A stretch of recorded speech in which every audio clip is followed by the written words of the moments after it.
Joining us now, the first-year coach of the Miami Dolphins and one of the stars of HBO's Hard Knocks, which debuts next week, Joe Philbin. Joe, welcome to the Dan Patrick Show.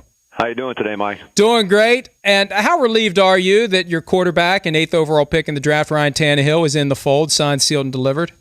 Well, we're delighted. I mean, as when you plan training camp and you, as a coach, if you plan any practice, you always want to have every player on your roster available to practice. So you hate it when a guy's injured, and obviously, the business side of football at times can get in the way of guys getting on the practice field. But we're really happy for Ryan. We're happy for the organization. We think he's a great addition. He came in here yesterday and threw the ball very well. I think he had 53 competitive plays against the defense yesterday, and I think he practiced pretty well again today, so it's great having him. I saw some pictures of how they cut the hair and dyed the hair of some of the rookies. Has he gotten that treatment yet from the veterans? No, not yet. He keeps his I don't know if he's going to get much of a cut, but he certainly could maybe get some dye in there. He keeps it pretty short, that hair, but the defensive line's quite an interesting group there. Do they still do the carrying the shoulder pads and standing up and singing the fight song at the mess hall?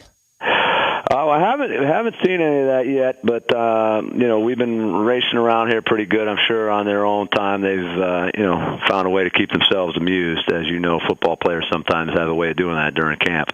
Talking to Joe Philbin, Dolphins head coach. Setting aside Ryan Tannehill, do you come into the job as a head coach with any philosophy on what to do with a rookie quarterback?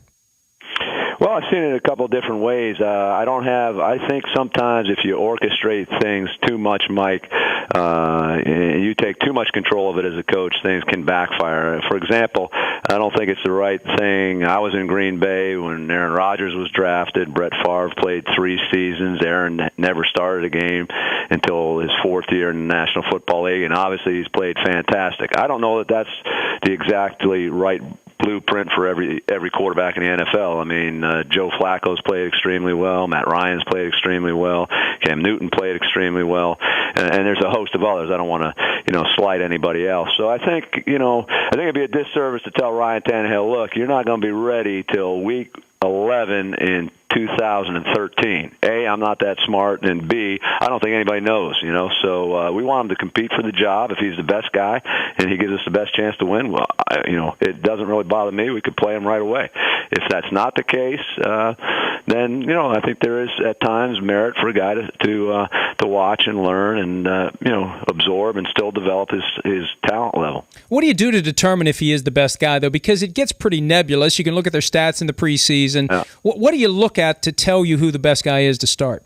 Well, there is some statistical information, but again, I think a lot of it has to do. You have to trust your gut a little bit. You're on the practice field a lot with these guys. As I mentioned today, we had over 100 reps against, in some form or fashion, whether it was a pass skeleton or a team rep, and you get a feel, you get a sense for guys. I mean, then you come back in, you watch the film, you look at the velocity, the accuracy, the location of the ball, and then if there's not a lot to separate, if the naked eye doesn't tell you a whole lot, then that's what you get paid to do, is make a decision that you think's in the best interest of the team, and you go with your gut at times.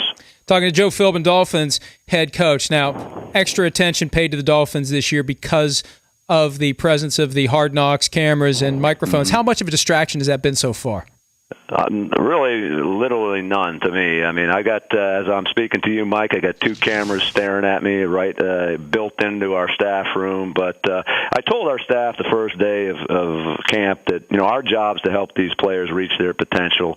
And the number one rule in coaching is you have to be yourself. And everybody on the staff's not going to be Joe Philbin. Some guys are yellers and screamers. Some guys are teachers and motivators. And so we've got a job to do. We've got to help these guys improve, develop, and get better, build a type of organization we're all proud of. And as I said before, NFL Films is an extremely professional organization. They're great people to work with, and I'll just give you an example of it. It hasn't been a distraction. The other night I was microphoned all day, and when I got home at midnight, as I was getting undressed, I still had my microphone attached to my waist, and the little thing clip up near the top of my neck, so I didn't even notice it. You know what I mean? So hasn't been a factor, really. Are the cameras and microphones always on, or can you give them like a little, the finger to the nose, like, hey, turn it off now, I don't want any of this to be picked up?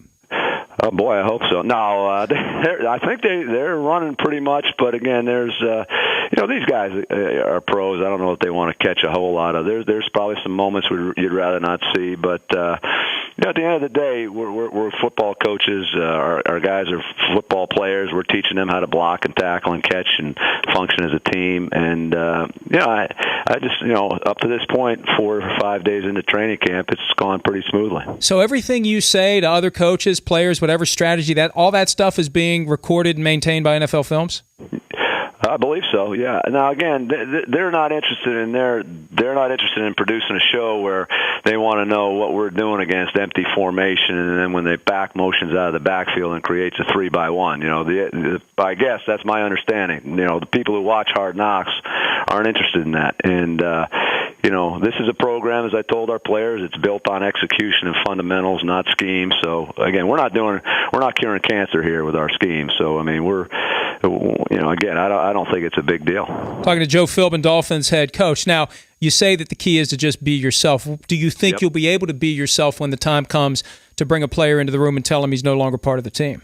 Absolutely. I've already done it. We've already had a couple roster moves, and there's a certain way we want to treat our players, whether there's a camera here or not. A camera should, just like I think as a parent, you try to act and instill in your kids to do things that your mom and dad would be proud of you doing. And I still have a mom and dad, and I still think of them when I'm doing certain things out there, and I'm 51 years old. So again, you've got to do what you believe in, and you got to.